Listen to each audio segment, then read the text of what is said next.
অবহেলা খুব খারাপ জিনিস, কখনো কাউকে অবহেলা করতে নেই। কারণ যে মানুষটা একবার অবহেলায় বদলে যায় তার পরিবর্তন একদম অন্যরকম হয়। আর একবার বদলে গেলে ওই মানুষটাকে আগের রূপে ফিরানো একদমই সম্ভব নয়।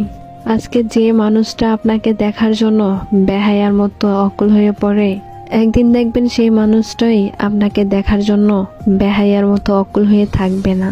আর যে মানুষটা হাজারো ব্যস্ততার মাঝেও আপনার সাথে একটু কথা বলার জন্য ছটপট করে, অথচ আপনার হাতে প্রচুর সময় থাকার পরও আপনি তার সাথে কথা বলেন না, একদিন দেখবেন সেই মানুষটাই আর আপনার সাথে কথা বলতে চাইবে না।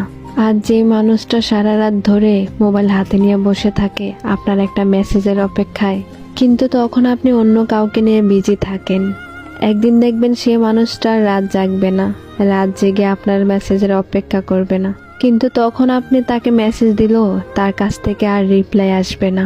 আর যে মানুষটা আপনাকে ভালোবাসি ভালোবাসি বলে মরিয়া হয়ে থাকে, কিন্তু তার ভালোবাসা আপনার কাছে কোনো মূল্যই নেই, ঠিক যতবার সে আপনাকে ভালোবাসি বলে ঠিক ততবারই আপনার কাছ থেকে অবহেলাই জোটে।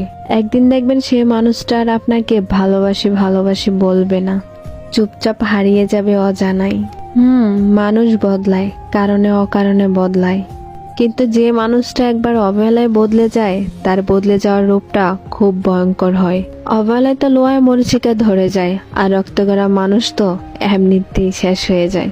তাই একটা কথা সবসময় মনে রাখবেন, যে মানুষটা আপনাকে নিজের থেকেও বেশি ভালোবাসে তাকে কখনো অবহেলা করবেন না। কারণ এই মানুষগুলো জীবনে বারবার আসে না, আর একবার হারিয়ে গেলে আর কখনোই ফিরে পাবেন না। কারণ সময় থাকতে অবহেলা নয়, মূল্য দিতে শিখুন, কারণ সময় গেলে সাধন হবে না।